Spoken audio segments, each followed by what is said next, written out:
Saudara-saudariku yang dikasihi Tuhan, mari kita memasuki ibadah Rabu Abu dengan hati yang tertuju kepada Tuhan.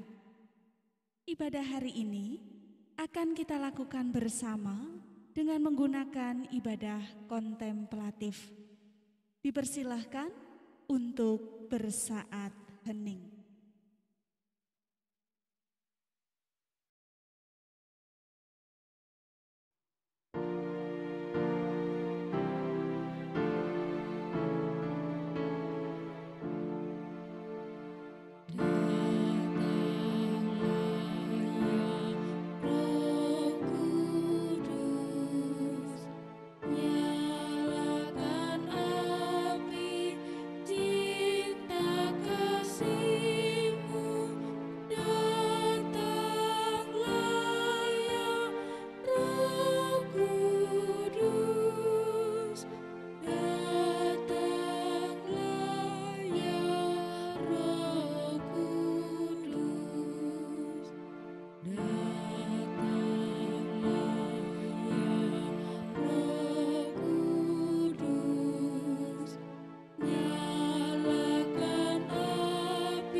Pemazmur pernah berkata, "Adapun manusia, hari-harinya seperti rumput, seperti bunga di padang, demikianlah ia berbunga.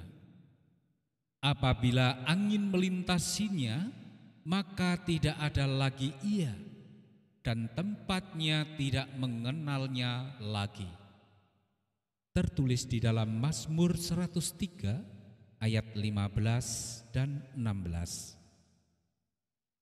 Itulah kita, manusia yang tinggi hati dan sering membanggakan diri, merasa bahwa paling berharga, merasa diri paling penting, merasa diri paling kuat, merasa paling pandai, merasa paling mampu, dan masih banyak lagi.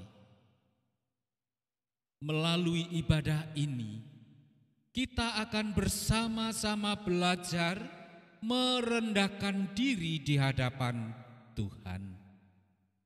Karena hidup ini seperti rumput yang sebentar lalu mati.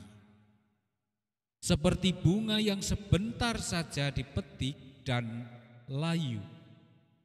Oleh karena itu, marilah kita mengoyakkan hati. Tuhan memandang ke bawah dari surga kepada anak-anak manusia untuk melihat apakah ada yang berakal budi dan yang mencari Allah. Mereka semua telah menyeleweng, semuanya telah bejat. Tidak ada yang berbuat baik, seorang pun tidak. Tertulis di dalam Mazmur 14 ayat 2 dan ketiga. Saudara-saudaraku, kita adalah orang-orang yang patut dimurkai. Kita adalah orang-orang yang berlumuran dosa. Marilah kita sadari semuanya di hadapan Tuhan.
Saudara-saudara, abu ini adalah lambang kerendahan.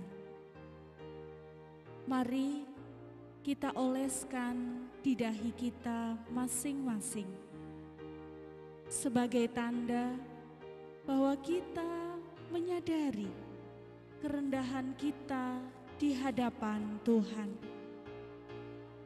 Abu ini adalah lambang kefanaan. Mari kita oleskan di dahi sebagai tanda bahwa kita betul-betul menyadari bahwa kita ini debu dan akan kembali menjadi debu.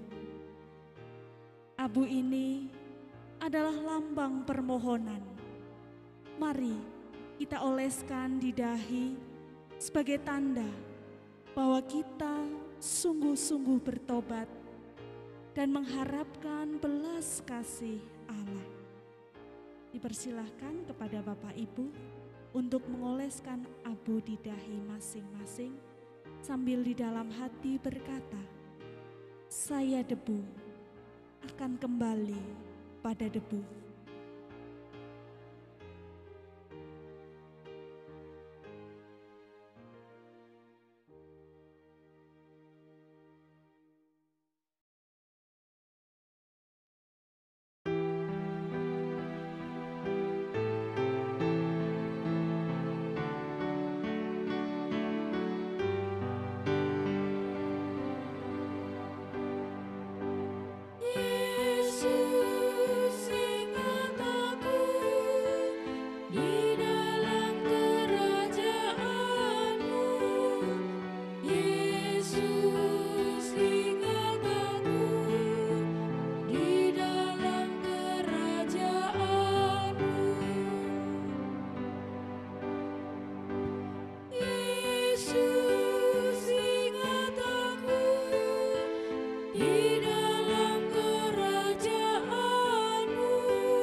Jemaat Tuhan yang terkasih, mari kita bersama-sama mendengarkan sabda Tuhan.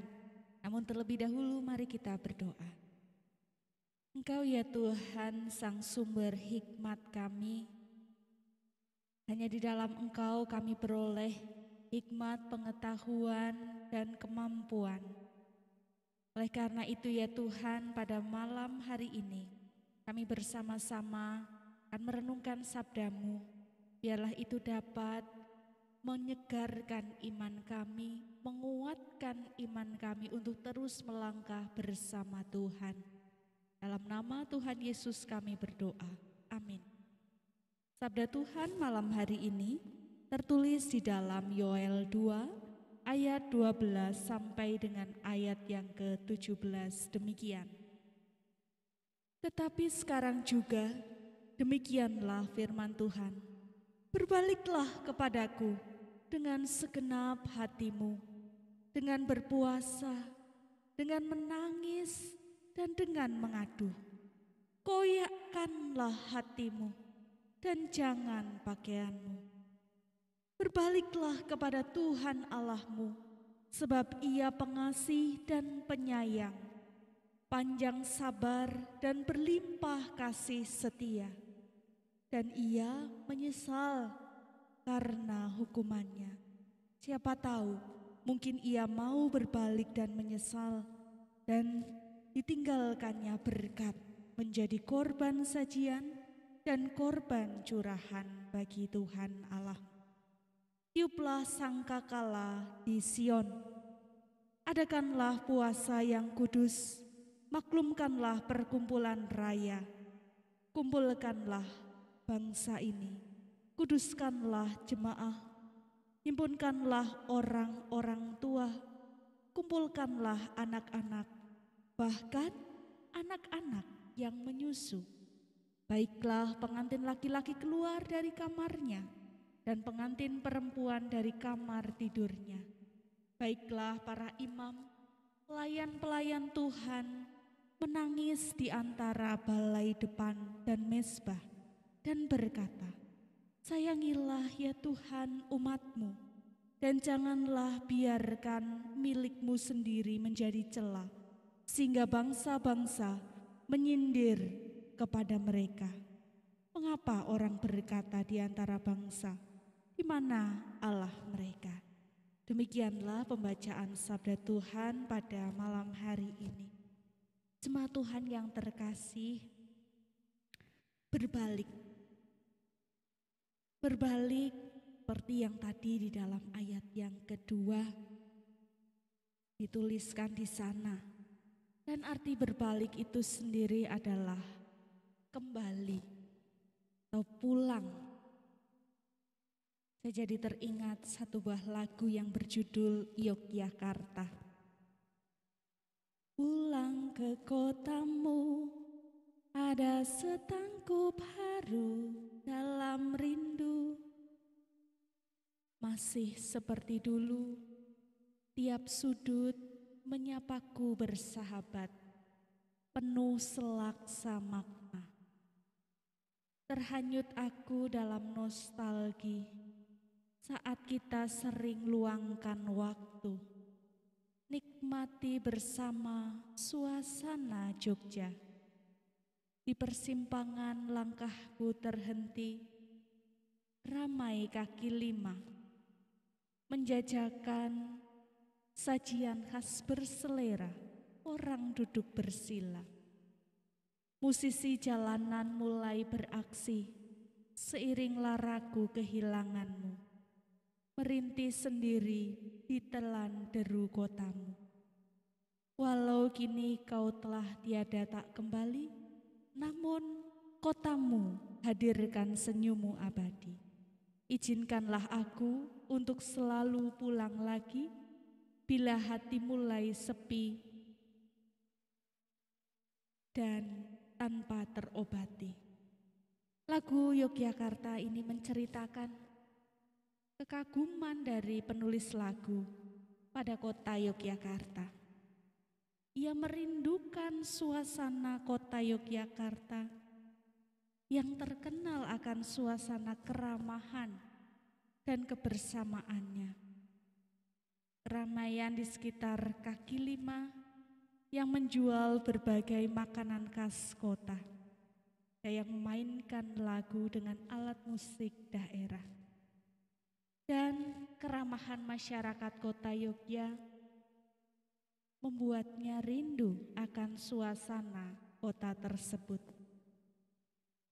Kerinduan untuk kembali, kerinduan untuk berbalik, pulang lagi ke kota Yogya. Dalam bacaan kita menceritakan tentang perintah, tentang mandat Tuhan dalam ayat 12. Kepada umat dikatakan berbaliklah. Di sini umat diperintahkan, dimandatkan, diarahkan untuk pulang, untuk kembali. Tuhan merindukan untuk umat berbalik. Tuhan merindukan umat untuk pulang, untuk kembali kepadanya. Mandat untuk kembali tidak sekedar hanya tentang raga, sesuatu yang terlihat, tetapi yang dimaksudkan di sini kembalinya dengan segenap hati. Umat yang mengalami kekeringan, mengalami tulah kutuk, kengerian, diminta untuk berbalik, diminta untuk pulang, diminta untuk kembali bukan berarti tentang kematian, tetapi kemudian ini disebut sebagai berbalik atau pertobatan. Dengan berbalik ini ada sebuah pengharapan bahwa berkat-Nya akan hadir. Jemaat Tuhan yang terkasih, kita melihat di sini ada ranting-ranting yang kering. Atau kekeringan digambarkan dengan ranting-ranting. Yang ranting-ranting ini dengan cepat bisa hangus dibakar api. Dengan kembali, dengan berbalik, mungkin sesuatu yang kering ini bisa bersemi kembali dengan berkat Tuhan. Mungkin saat ini kita semua sedang mengalami kekeringan. Kita semua sedang mengalami kengerian, kesesakan yang tiada tara. Pandemi COVID-19 menyesakkan, membuat kita haus akan sentuhan kasih dan perjumpaan. Membuat kita krisis karena kerinduan yang teramat dalam dan juga krisis-krisis yang lain. Marilah kita yang mengalami kengerian batin, kekeringan batin, berbalik kepada Tuhan, kembali kepadanya, pulang kepadanya. Karena Dia rindu kita, karena Allah merindukan kita. Lalu bagaimana cara untuk kita semua dapat berbalik, untuk kita semua bisa datang kepada Tuhan?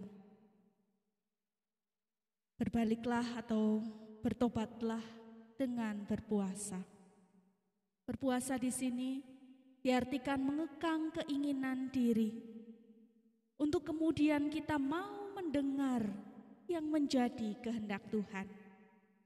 Serta koyakanlah hatimu. Hal ini berarti sebagai wujud penyesalan yang teramat dalam atas setiap kesalahan, kekeliruan yang telah kita perbuat. Atau dapat diartikan sikap hati yang mau jujur, mau tulus mengakui setiap dosa kita di hadapan Tuhan. Pertobatan mendorong hidup kita agar berbalik dari kejahatan pada Allah dan memohon belas kasih-Nya. Jemaat Tuhan yang terkasih, pertobatan melahirkan tindakan berlandaskan pada sikap yang tulus. Penyesalan dan pengharapan akan belas kasih Allah kita ungkapkan dengan tindakan berpuasa dan berhimpun sambil berseru di dalam doa bersama-sama dengan umat Tuhan. Hal ini tidak hanya dilakukan secara pribadi, tetapi dilakukan oleh seluruh umat beserta para imam tua-tua, muda, karena kita semua mengalami dosa. Dan mari kita bersama-sama secara pribadi dan secara komunal berbalik kepada Tuhan. Mari bersama dengan semua umat bergandeng tangan untuk kembali kepadanya, mengaku setiap dosa dan kesalahan kita kepadanya, dengan berpuasa untuk mencari kehendak-Nya dan menyesallah dari lubuk hati yang paling dalam, agar kita memperoleh kehidupan kembali. Mari kita bersama-sama mengawali masa prapaskah ini dengan pertobatan, dan biarlah Tuhan selalu memberikan rahmat-Nya bagi kita yang secara jujur mau pulang kembali kepadanya. Amin.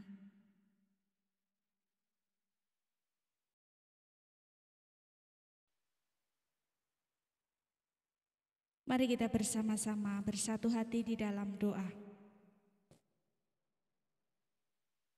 Pada malam hari ini kami sujud sembah kepadamu ya Tuhan, mengakui setiap keberadaan kami, yang ringkih, yang lemah, kami yang kering, bahkan kami sebagai abu yang begitu hina ini ya Tuhan. Tapi kami yang hina ini patut bersyukur kepadamu, karena Engkau Allah pencipta kami, yang senantiasa mau mengulurkan tangan-Mu bagi kami semua. Ya Tuhan, mungkin kami saat ini sedang mengalami kekeringan batin. Mungkin saat ini kami sedang mengalami kehampaan rasa. Mungkin saat ini kami sedang mengalami kekacauan hidup. Tetapi ya Tuhan, izinkan kami untuk selalu kembali datang kepadamu. Kami rindu akan Engkau ya Tuhan, dan kami yakin serta percaya Engkau pun juga rindu kepada kami. Dan biarlah kerinduan kami membawa kami untuk mau mengubah sikap hidup kami. Di dalam masa Prapaskah ini ya Tuhan, kami mau belajar bersama-sama menemukan lebih dalam lagi suara-Mu dengan kami menjalankan laku berpuasa. Biarlah Engkau tuntun kami agar dapat berpuasa, dan tolonglah kami juga ya Tuhan untuk tidak hanya memikirkan diri kami secara pribadi. Tolonglah kami juga agar mau peka terhadap lingkungan sekitar kami.